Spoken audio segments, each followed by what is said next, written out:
জানেন কি রামনবমী কেন পালন করা হয়? এর পেছনে লুকিয়ে আছে এক গভীর সত্যের গল্প। অনেক বছর আগে অযোধ্যা নগরীতে রাজা দশরের ঘরে জন্ম নেন ভগবান শ্রীরাম।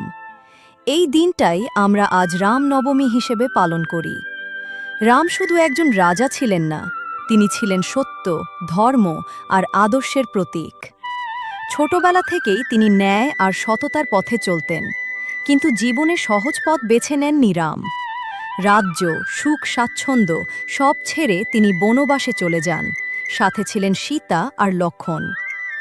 অসংখ্য কষ্টের মধ্যেও রাম কখনো ধর্মের পথ ছাড়েননি।